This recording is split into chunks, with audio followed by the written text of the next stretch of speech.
When I had been sitting on the idea of starting a YouTube channel for quite a while, one of the biggest things that held me back was this daunting idea that I needed to buy all of this super fancy, highly technical equipment to be able to have a successful channel. All the fancy lighting, all the fancy microphones, all the fancy computers and all the fancy cameras and different editing software, all of which the things I had no idea how to use because I am very, very untrained with technology. And the thought of not only spending the money on those things, but then also the use of those things and the upkeep of those things and just the storage of those things really irked me. I did not want to obtain all of those things. To me, I knew I wanted to speak about minimalism, and as a passionate, extreme minimalist that is extraordinarily intentional with every single thing that comes into my life, and I feel immense peace by living with as little as possible, it just seemed asinine to start this channel and spread this message about intentional living and living with so little, and then have to go out and buy a bunch of crap that I didn't actually want to have to be able to film this channel. So I felt quite stuck on that for a while. But what I want to talk to you today is it links to a bigger issue of this sort of paradigm of shoulds and these conditionings, like with everything, every pocket of life, that we're just told you have to do this or you have to have this in order to achieve what you want to do. But now that I am 6 months into this channel, am I wildly successful with millions of subscribers? No, not yet, but I hope to get there someday. But I am successful in that A, I'm enjoying what I'm doing, B, I feel passionate about the message that I'm spreading, and C, I've connected with tons of wonderful humans, and D, they've expressed that this message really is helping them. So to me, that's a win, and it's something I want to continue doing. And when I finally got off my ass to actually start this channel, it was actually a year ago when I was traveling in Oregon, and then I made like a few videos and then sat on it for another year till I finally got the self-confidence to get myself out there, but that's another video. But when I first started, I was like, okay, I'm not gonna buy all this fancy stuff because I have no idea where this channel is gonna go. It could be a total flop, so I'll just get the bare minimum, and then if it happens to take off, then I'll go buy all the fancy stuff because that's what you need to be successful. Well, I can tell you that now, 6 months in, and again, I don't have millions of subscribers, but I've got a decent amount, and I've got, over 500,000 views at this point, so we're trucking along. I have not purchased any new equipment from when I started, and now that I know what I need to get my message out in my way, I've learned that I actually have no intention of getting any of the fancy equipment. And I have gotten a few questions in the comments asking about how I do create my content here. And so I thought I would go over exactly how I do that today and sort of do a little bit of myth busting on what you do or do not need to succeed in the YouTube space. So what is it exactly that I use? Well, I can't quite show it to you because I'm filming on it now. I have an iPhone 14 Pro Max. There was the iPhone 14 that came out. I bought it in February of 2023, so about a year and a half ago now, right before I left to go full-time travel in Oregon. And I initially I was never one to get all the bells and whistles on a phone. I'm like, just give me something that works. But I did know that I was going to be traveling a lot, and I had this YouTube idea in my head, so I was like, no, I should get the one with a good camera. And that absolutely was a good investment because this is the only camera that I'm using. So it is my cell phone, but it is also my camera. I film everything in 4K. There are a couple other fancy settings that you can do for more like controlling it if there's motion, but a lot of my shots don't really have like fast motion type things, and honestly I don't really know how to use it. But I do have a good friend that works at the Mac store, and I was like, just tell me which one's the best to film in. He said just put it on the 4K setting. So okay, it's on the 4K setting. So that is what I film every single video on. I have never used a camera for any other content, even the more creative, artsy type stuff that actually has editing or whatnot. It is literally all just shot on my iPhone 14, which again, I can't show that to you right now because I'm filming it onto you, but you all know what an iPhone looks like. So mine is the 14. But a new model did come out this year. I believe there's the 15, but me as a minimalist, I am not like wired to, oh, well, now there's the 15, so it's going to be better, so I should trade up and get that, and now my videos will be better. Like, no. I'm happy with the 4K quality of this one, and my phone still works great, so I will use it till it runs into the ground. So that is what I film on. And again, I have no intention of getting I don't even know camera brands, like Sony or Canon, are those still around? I haven't had an actual camera in like 20 years. I have no intention of getting one of those. And is that limiting in some certain ways?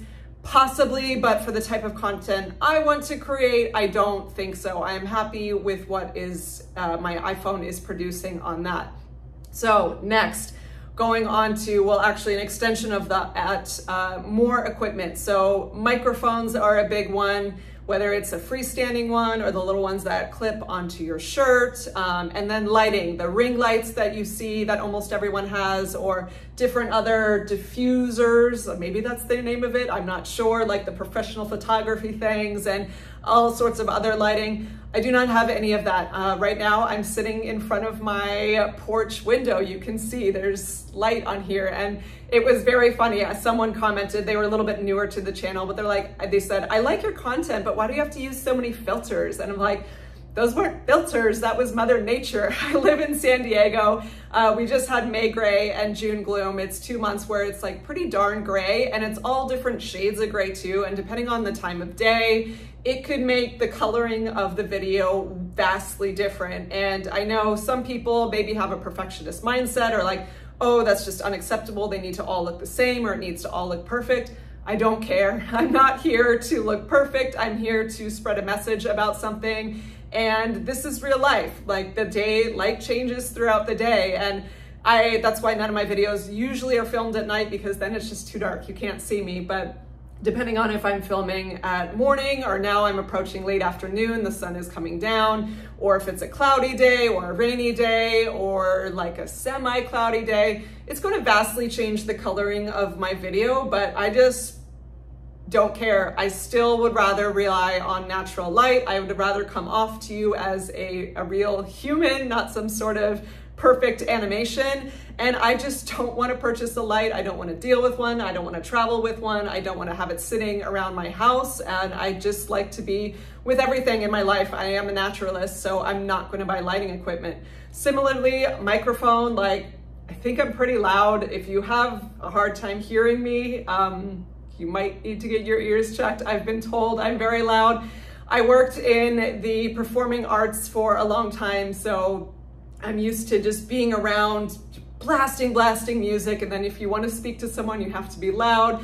Similarly, also, I worked as a teacher and a choreographer, a competitive synchronized swimming coach, so on a pool deck with kids, you have to be very loud for your voice to be able to carry and all those little ones to be able to hear you. And then now I work in a restaurant where it's also still really, really loud. So I'm used to having to project my voice outwards. And of all I believe I have over 5,000 comments at this point, I have never once heard someone say, I can't hear you, speak up. So if you really can't hear me, I'd be curious to hear you, but I really don't think that's the case. I think my voice is recorded just fine on these videos, and I do have some videos that have voiceovers, but you're just standing right in front of the phone recording it. So I've never gotten any kind of feedback, and I do listen to my videos and make sure that they're not like a fail before I post them. And it's never come across of, oh, I can't hear my own voice. So I have no motivation to get a microphone. Moving on to computer.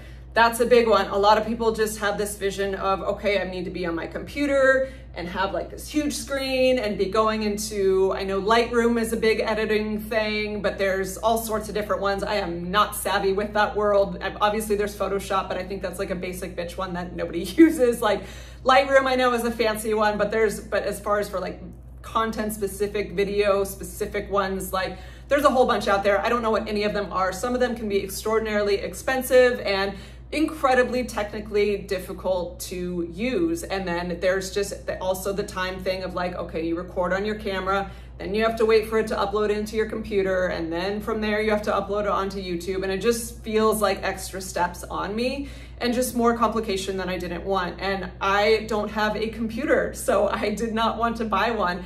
I let go of my laptop back in when was that? Maybe 2021. I think it's been 3 years now. Yeah, because it was before I traveled to Oregon the first time. Yeah, I haven't had a laptop in 3 years and I absolutely love it. I've talked about this in other videos. I think an iPhone is a tiny computer. My little iPhone does everything my computer would do. And I was literally just using my computer as a hard drive.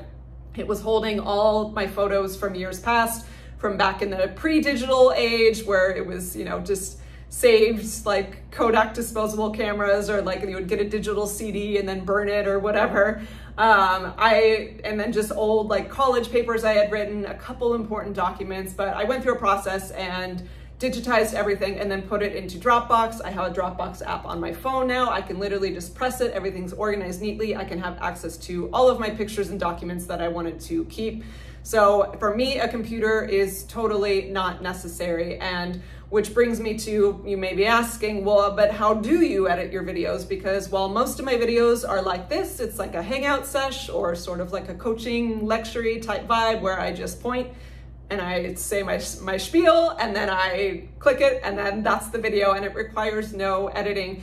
There are a few I have made where it's been like a cooking video or my home tour videos or some stuff out in nature or some more just like fun artsy type things. Those have required some editing, but for that, I have elected to keep it extremely simple. I just use iMovie. I looked, of course, there's a bunch of other apps out there, but most of them are paid to be able to get all the features for, or some sort of subscription. I hate subscriptions. I literally only have two. I have Apple Music and Dropbox, which I just mentioned.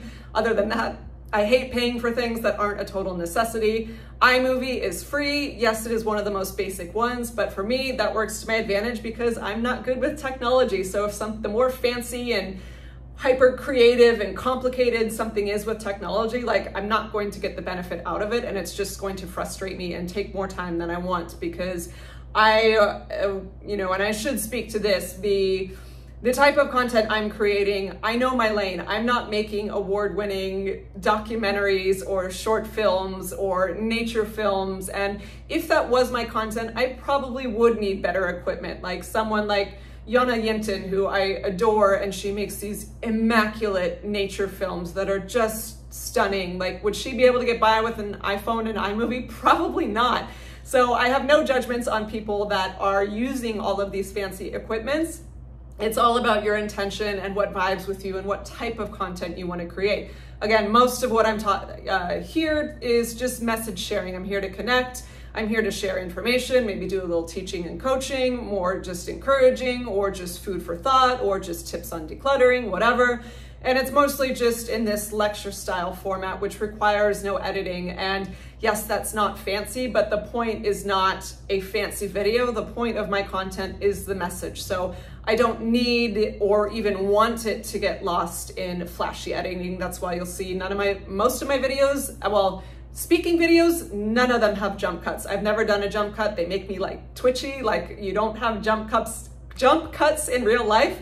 You have things like this where you just trip over your words and sometimes get a little stuck and just keep rolling through it, because that's life and that's a conversation. But that's the type of content I'm here to create. You might want to do something super fancy. So in that case, you may have to get into looking into better equipment, but it still doesn't need to be as much as you think, especially at the beginning. An example with this would be like, say you want to be a cyclist, and if you just say, well, I'm going to be minimal and not buy a bike, like, well, okay, you're not going to be a cyclist if you don't go out and buy a bike. But if you want to be a cyclist, you also don't have to go buy the $20,000 latest Trek model and a backup gravel bike and a backup mountain bike and then another road bike, because you don't want to wear the same one on a Saturday because the group will see you and they need to see you have multiple bikes, and then go out and buy 5 helmets and all the different kits with the matching socks and the different, shoes, types of clips and shoes, and the fashion Oakleys, and then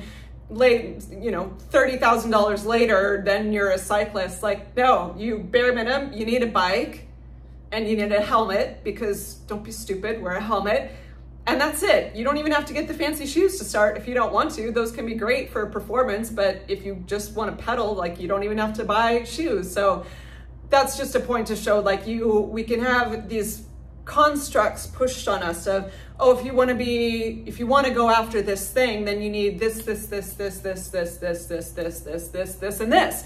And that's pushed on us in every single arena in your life. Oh, if you need a home, well, you have to have all these millions of things. If you need a car, well, you need the best car, and you need to have it souped up with all these things. And it's just constant consumerism and constant materialism pushed on us, when it's not bad to start a new endeavor. It's a wonderful thing, but you can often do it with a lot less than what is being pushed on you. And that's certainly what I'm doing with this channel here. And the final piece of it is, so again, to sort of recap that, I film only on my iPhone. Most of the time there's no editing because we're just hanging out like this. If there is editing, I use iMovie, and it is very simple, and it's because everything's on my phone, I just pull what I filmed that day straight into iMovie, and you just plug it in because it's an app on your phone, do the editing there, and then you just export it straight to your phone. And then I upload to YouTube Studio straight from my phone. So I don't have to plug anything in or transport things. It's just all right there on my phone, which for me as a minimalist, I love that simplicity, and I am not willing to go outside of that.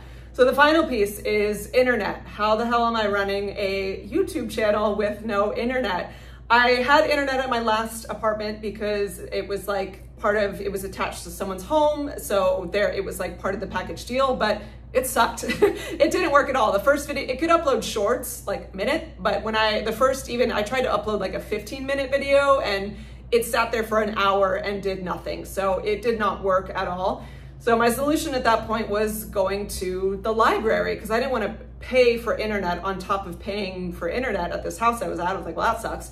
So I went to a local library that was only 3 miles away, and turns out library internet is awesome. If you go to a larger one, there's some smaller ones, like when I moved to my new place, there's one like less than a mile from me, and I was like, oh yeah, and I went and it was like dial-up speed. Well, that didn't work. So then I found one that is 3 miles from me, and it's a larger county library or whatever, and I tested the speeds, and it's actually way faster than what I could have even gotten from the local providers in my home, because I asked them, like, they all advertise download speed because they think everyone wants to stream. I'm like, I don't want to stream. I don't watch TV. I'm a minimalist. I don't care about that shit. Like, what's the upload speed? And they're like, 20. And like, that's like dial up. But when I went and tested it, which by the way, you can go into, if anyone doesn't know this makes me sound like I'm tech savvy, but someone told me this recently, I had no idea. If you're in somewhere where you're not sure about the internet quality, like a cafe or whatever, you just Google up internet speed test, and then you can do it, and it will show you exactly where you're at. So I did that at this new library at my new place where I'm living, and it was like through the roof, top-notch speeds. And I was like, okay, so why would I pay for internet at my house when the upload speed sucks, when I can go to this library and it's free and it's way better? So that's what I do. And turns out working at the library is really awesome. I quit coffee, so I don't go to cafes anymore. It's not as fun. And if you're sitting there not ordering, that's kind of a dick move. And I don't really love herbal tea that much. So cafes were kind of gone, but working at a library, it's free. There's no pressure to buy anything. It's quiet, and there's a kind of an abundance of creative energy, which is really awesome. So I just go upload my videos at the library, and sometimes I'll get ahead and do a batch of 2 or 3 and then just go upload them all. But it's like a 10-minute drive from my house, not even. So for me, it is worth it absolutely to have the freedom of, I have no internet bill, and I just go to a nice library and connect with my community and do all my uploading there. So that is how I run my channel, and that is how I continue to run my channel. So I'm operating with literally just this iPhone that I am filming on and a little tripod that is holding it up. It was just like a $25 basic one. It gets pretty compact, maybe to like this big, because it's expandable, which is great for travel.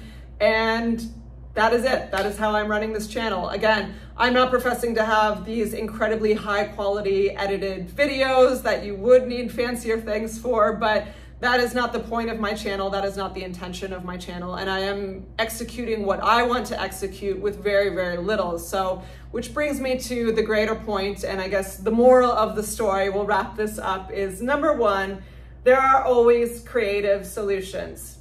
Going to a library, figuring out a different way of doing things. Number two, you can always operate with a lot less than you think, not just for starting a YouTube channel, but with anything in life. Over the years, the things that I have let go of in my life where there's that first initial, oh shoot, am I going to be in lack now or in deprivation? It's always been a level of liberation, and it always, again, like the first point, will spark some sort of creativity of, okay, I don't have this thing, but I can use these and these and these things over here to get done what I want to get done. And number three, this is the biggest point, and you've probably heard me say this in other videos of mine if you've hung out with me before, is do not play by anyone else's rules but your own. I am not following the rules of mad obsessing about content analytics, of getting every single fancy piece of equipment out there, of scrolling the aisles of Best Buy and getting all like the influencer starter kits. There's literally things that say that. That's so cheesy in my mind, but I'm not playing by this subscription of what the influencer space is saying I need to succeed. And again, am I wildly successful with millions of followers? I'd hope to be there someday, but I have no idea. But for me, success is defined by, am I enjoying what I am doing, and am I helping people? And that seems to be the case so far. So for me, that's success, and I am going to keep going, doing things the way I am doing and playing outside of the rules. And I encourage you, with whatever you've been stuck on or maybe scared to start, being daunted by this whole laundry list of what someone tells you you need, I say screw that, do it your way, find some creativity along the way, and you'll get it done just fine. Okay, thanks for hanging out today. I'll see you in the next one. Bye.